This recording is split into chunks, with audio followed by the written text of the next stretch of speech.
Assalamualaikum warahmatullahi wabarakatuh. Selamat pagi semuanya. Kembali lagi dengan saya Zulfikri Nur Fadila dalam channel Rumah Langit Mulyoarjo. Kali ini kita akan ngobrol bareng, bincang bareng dengan salah seorang pemuda yang asli Mulyoarjo. Beliau juga aktif di BUMDes. Hari ini bergelut di bidang kewirausahaan. Langsung saja, Mas Dimas, selamat pagi. Selamat pagi Mas Zul. Sehat kabarnya, Mas? Alhamdulillah sehat. Alhamdulillah. Aktivitas hari ini, akhir-akhir ini apa aja, Mas? Akhir-akhir ini lebih ke ngembangin usaha aja sih Mas. Usaha. Iya betul. Oke. Mas Dimas nih asli Mulyoarjo atau asli mana, Mas? Sebelum ke Mulyoarjo saya di Purwodadi, Purwodadi. Kabupaten Pasuruan. Oh, masuknya Pasuruan ya? Iya masuk Oke. Pasuruan. Terus lahir di Purwodadi atau di mana? Lahirnya sesuai kakak sih di Malang Mas. Oke, di Malang, Iya tapi dulu sempat di Purwodadi terus pindah ke Mulyoarjo. betul. Oke. Hari ini masih kuliah ya? Masih kuliah. Oke. Udah lulus? Kebetulan masih semester 5. Masih semester Masih 5. semester 5. Oke. Eh, selain berwirausaha, aktivitas yang lain? Eh, untuk sekarang di desa lebih ke BUMDes sih Mas. Oh, Jadi BUMDes. ya aktif di BUMDes, terus di kepemudaan desa seperti itu. Oke. Ada program yang lagi dieksekusi di BUMDes. Untuk sekarang kita fokusnya di desa wisata. Oke, Di gimana desa tuh maksudnya wisata, desa wisata? di desa wisata itu kita fokusnya sekarang lagi buat kafe. Oh, menarik. Buat Siap. kafe, terus di belakang kafe itu ada kayak semi gazebo. Itu nanti akan dibuat nongkrong juga di situ. Di samping itu juga ada tempat buat sentra UMKM. Jadi para Pelaku usaha. penjual-penjual itu pengusaha UMKM bisa ditempatkan di situ untuk menjajankan makanan atau minuman yang dijual. Oh, oke. Itu sudah mulai opening atau baru? Kebetulan kita nanti openingnya awal Januari. Oh, awal Januari Awal 2023 Januari. ya? Iya, Oke. betul. Menarik ya, berarti selain berwirausaha di secara personal tapi juga membantu UMKM di desa ya? Alhamdulillah. Alhamdulillah. Ngobrol soal pemuda di Mulyoarjo seperti apa, Mas? Maksudnya potensi yang ada, kemudian juga semangat-semangatnya teman-teman hari ini seperti apa? Untuk para pemuda di Moljo itu sebenarnya cukup banyak, Mas. Cukup banyak, terus kita kan juga ada Karang Taruna ya. Setiap desa pasti ada Karang Taruna. Karang Taruna ini cukup aktif ketika ada event, seperti event terakhir itu perayaan Hari Ibu. Oke. Perayaan Hari Ibu, kita tadi ada perlombaan tumpeng, lomba tumpeng. Jadi setiap RT itu membuat satu tumpeng, terus dilombakan, yang digagasnya itu oleh ibu-ibu PKK, diadakannya Oke. ibu PKK gitu. Selain itu sih ada pasar Minggu Legi. Pasar Jadi Minggu Legi. iya, pasarnya itu dibuka setiap Minggu Legi. Minggu Legi. Minggu Legi. Oke. Berarti nggak setiap hari Minggu, Oh enggak, hanya Minggu Legi aja Minggu ya? Legi aja. Gimana itu pasar Minggu Legi yang dijajakan atau yang disajikan apa aja itu? Jajanan Eh, biasa atau? Kalau pasar Minggu Leginya lebih universal sih, maksudnya setiap orang, setiap warga yang memiliki usaha kayak Oke. keripik atau minum-minuman itu semuanya bisa ikut andil di situ. Mereka bisa buka stand di situ secara gratis dan menjajakan makanan atau minumannya itu.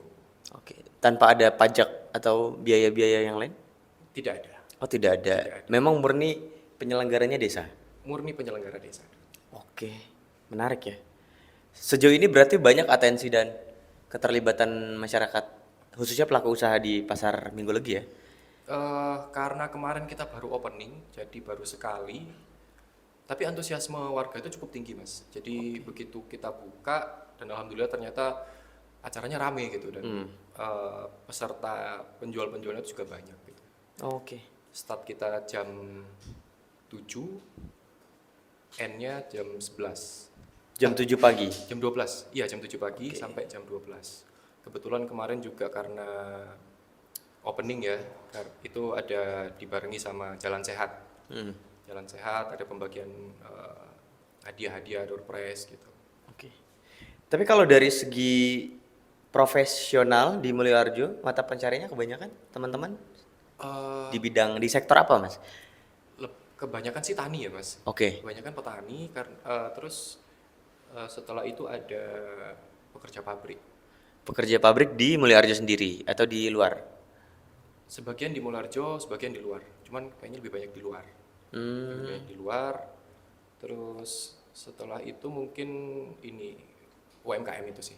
UMKM ya. Iya. Ada berapa kira-kira UMKM? 100? Kalau Ratusan lebih? UMKM masing-masing dusun itu sekitar 10.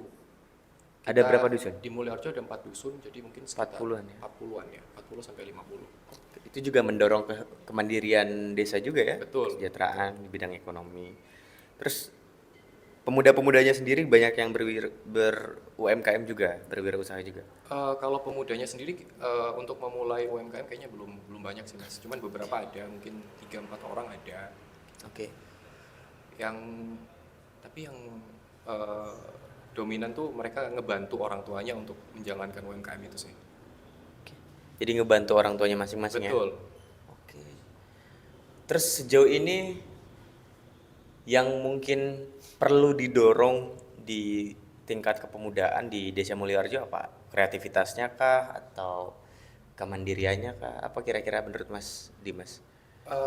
Untuk Karang Taruna dan kepemudaan saya rasa solidaritasnya udah cukup mas. Yang perlu ditambah itu sebenarnya kemandirian sama kreativitas. Oke. Karena kalau sekarang itu ketika kita tidak ada event, masyarakat khususnya anak muda itu kurang aktif gitu. Oke. Jadi harus ada arahan dulu dari atasan, akan ada event seperti ini, baru mereka gerak. Dan kreativitasnya itu kalau kita nggak diarahin sebenarnya juga kurang gitu. Yang saya nilai sih itu sejauh ini ya. Oke. Jadi perlu didorong di kreativitas dan kemandiriannya ya. Betul. Per hari ini berarti kesibukan dan pemersatu kegiatannya ya kegiatan-kegiatan Kegiatan-kegiatan yang diadakan eventnya. di desa. Biasanya kegiatan apa Mas? Yang bikin solid teman-teman. Hmm, yang bikin solid tuh sih ketika ada lomba kayak lomba voli, terus sepak bola itu Karang Taruna lebih cenderung aktif di situ. Terus kemudian kalau ada acara kemarin juga ada bersih desa itu benar-benar eh, mencakup seluruh elemen masyarakat desa. Itu Karang Taruna juga benar-benar aktif di sana. Dan lagi itu ada oh nobar mas nobar kan Nobar baru Piala kelar nih Dunia. kan Piala Dunianya kan. Nah itu kemarin juga waktu semifinal sama finalnya tuh mereka ngadain nobar di lapangan voli. Rame-rame sih itu dan emang ya lumayan lah. Ya, mungkin dengan adanya studio kemudian juga fasilitas yang bisa menunjang kreativitas teman-teman besok-besok atau ke depan kan teman-teman juga bisa memaksimalkan ya Betul kreativitas. harusnya bisa. Iya. Dengan studio podcast kemudian juga fasilitas yang ada, UMKM bisa branding dan marketingnya lebih Bisa branding iya. tinggi. Harapannya kita sih UMKM yang ada di Mulyoarjo bisa merambah pasar luar gitu mas. Biar pemasukan di desa juga bisa ada lah gitu. Terus masyarakat di desa Mulyoarjo juga bisa lebih sejahtera seperti itu. Oke. Yang unik dari Mulyoarjo itu apa sih Mas dibanding desa-desa yang lain? Yang unik dari Mulyoarjo itu sebenarnya Tingkat apanya misalkan yang tinggi atau ada satu kebudayaan yang mungkin di tempat lain nggak ada kira-kira? kalau di Mulyoarjo itu setiap bulan itu akan ada ini mas gamelan, gamelan sama wayangan. Oke. Jadi di situ kita nanti akan disuguhi satu malam suntuk nih.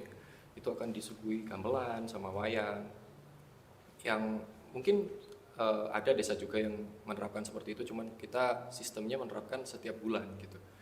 Biasanya di hari-hari apa? Di awal bulan, di pertengahan bulan? Biasanya di akhir-akhir bulan. Oh kayak akhir bulan sekarang ini? Iya, akhir bulan sekarang ini. Cuman karena kebetulan kemarin juga udah dipakai buat nobar, terus ada bersih desa juga. Itu mungkin di bulan ini nggak ada. Itu. Oke. Potensinya hasil pertaniannya ada nggak Mas yang khas dari Desa Mulyoarjo? Kalau potensi pertanian itu sekarang lebih ke ini, lebih ke padinya sih Mas, karena mayoritas kan petani ya. Oke. Untuk di luar padi ada, kalau di luar pertanian ya, kalau di luar pertanian tuh ada kerupuk Mas. Jadi di Mulyorejo itu ada 3 pabrik kerupuk, itu yang semuanya saat ini alhamdulillah masih jalan juga, mereka masih produksi. Ya bisa bertahan lah karena COVID kemarin, alhamdulillah bisa survive sampai sekarang. Terus ada mebel, Oh, furniture ya. furniture betul. Oke. Itu ada dua, dua yang menggeluti furniture, dan alhamdulillah juga kalau saya lihat orderan tuh ada aja gitu. Oke. Walaupun kondisi kemarin pandemi tetap stabil ya, sustain ya teman-teman di pabrik. Kalau sustain sebenarnya saya kurang paham sih Mas, tapi mereka bisa survive gitu. Oke. Menarik. Ada furniture atau mebel, ada pabrik kerupuk ya. Iya, 3 pabrik kerupuk. Kemudian juga pertaniannya beras, Beras. padi ya. Ada juga popcorn Mas. Oh, jagung. Iya. Maksudnya popcorn gimana? Popcorn sih. Jadi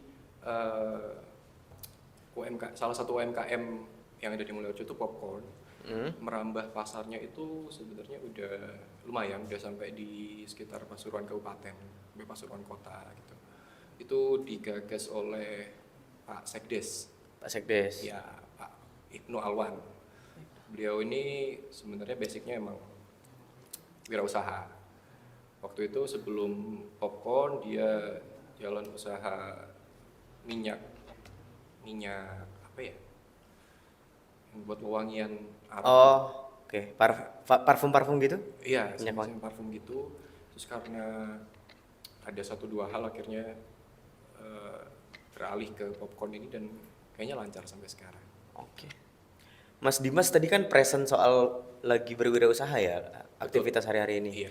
Sebenarnya dulu awal-awal memulainya seperti apa? Atau dorongannya dari keluarga kah atau dari sendiri, dari diri sendiri?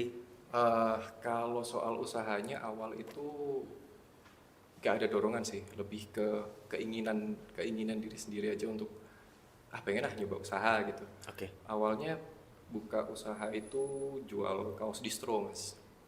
Kaos distro saya ambil dari Bandung, saya jual sekitar, waktu itu datengin 100 piece lah, 100 piece dalam waktu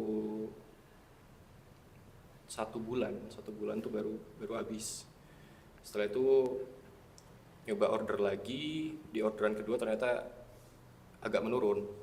Akhirnya saya ngabisin stok, pindah ke sepatu, nyoba jual sneakers gitu. Jual sneakers itu sekitar 3 sampai 6 bulanan, karena kesalahan awal sih, nggak konsisten. Oke. Nggak konsisten, akhirnya rugi. Setelah itu fokusin ke kuliah dulu 1 semester, habis itu nyoba bisnis lagi, sekam padi sampai sekarang. Sekam padi. Sekam padi. Oke. Tapi memulainya dulu di umur berapa? Apa pas mulai kuliah atau sebelum-sebelumnya? Pertengahan kuliah. Pertengahan kuliah baru mulai usaha. Semester 2. Iya. Itu karena dorongan keluarga, bapak, ibu, atau emang pengen nyoba usaha? Emang pengen nyoba usaha sendiri. Oke. Iya.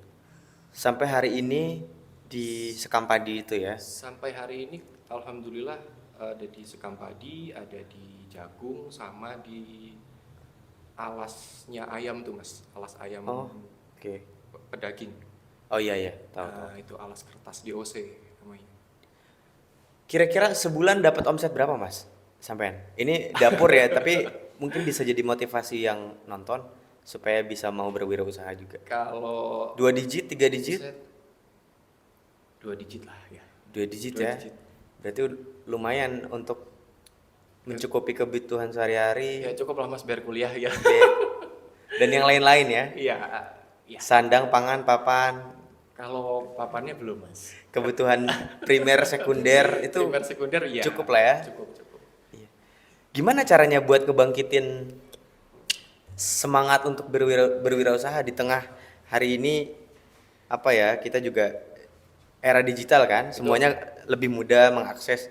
Tapi kalau misalkan nggak ada kemauan atau nggak ada semacam keinginan yang bulat, tekad bulat, agak susah ya. Mas Dimas dulu pernah dapat masalah atau kendala nggak dalam berwirausaha? Banyak mas, sampai sekarang pun Ruginya masih atau seperti gimana? itu. Eh, kalau rugi dulu itu sebenarnya sempat banyak sih mas ruginya. Awal itu waktu saya jalan distro itu saya juga main kripto. Oke. Main kripto di situ emang sempat untung 3 kali lipat. Saya buat bayar kuliah dan ini itu. Tapi setelah itu karena panas ya mas, karena apa ya kayak pengen terus-terusan gitu akhirnya habis di situ. Oke. Sekitar 3 juta habis. 3 jutaan lah ya 3 habis. sampai ya 3 sampai 4 juta tuh habis itu kalau di bisnis sepatunya itu sekitar 5 juta habis 5 juta habis. itu karena ya kurang konsisten dan Kurang kurang konsisten. belajar lah. Kurang belajar Iya. ya. Atau mungkin pemasukannya ini ya belum didata ya untuk Iya, apa aja ya. pendataannya emang kurang jadi pencatatan income-nya terus keluar masuknya tuh kurang tertata, kurang rapi lah. Kurang rapi. Akhirnya dari pengalaman itu dievaluasi sampai hari ini masih bisa Sampai hari ini stabil. alhamdulillah. Iya. Iya, iya. Terus apa yang dimanfaatkan di tengah keuntungan digital hari ini? Apakah penjualannya pakai Oh apa? ya, untuk sekarang alhamdulillah emang saya lebih condong ke penggunaan internet mas. Jadi kita pakai eh, internet tuh yang satu untuk cari buyer, Oke. yang kedua untuk kita data supplier juga, kita buat website juga. Semua itu kayaknya emang kalau sekarang harus serba digital sih mas, karena kita kan memanfaatkan teknologi yang ada ya. Oke. Kalau nggak ada internet kayaknya saya juga nggak bakal ini sampai sekarang. Gitu. Jadi betul-betul ini ya, apa sangat menunjang ya Sangat untuk menunjang sekali. wirausaha. Betul.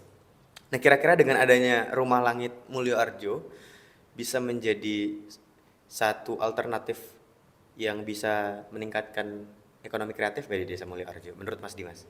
Kalau saya pribadi saya yakin bisa karena eh, dengan adanya wadah ini Rumah Langit Mulyoarjo ini di samping kita bisa mengumpulkan pemuda-pemuda yang ada, kita juga bisa ngembangin UMKM gitu mas. Oke. Kita juga bisa ngembangin UMKM, di satu sisi juga kita bisa belajar lagi gimana sih pemanfaatan era digital yang benar, memanfaatkan eh, internet dengan maksimal tuh seperti apa gitu. Belajar lagi lah, intinya banyak banget hal-hal yang bisa kita Gali dan dapat. explore ya. Betul betul. Gali dan explore. Oke, sangat menarik. Saya sebetulnya pengen ngobrol banyak sama Mas Dimas, tapi nanti di belakang kamera aja Di ya. belakang kamera. Karena Oke, siap. jurus-jurus apa namanya?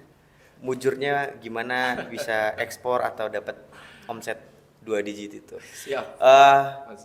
Sobat Rumah Langit Mulyoarjo, mungkin sekian obrolan kita dengan Mas Dimas, salah seorang pemuda Mulyoarjo. Nantikan di episode selanjutnya. Saya Zulfikri, mohon pamit undur diri. Bahagiamu semangatku. Sekian, wassalamualaikum warahmatullahi wabarakatuh.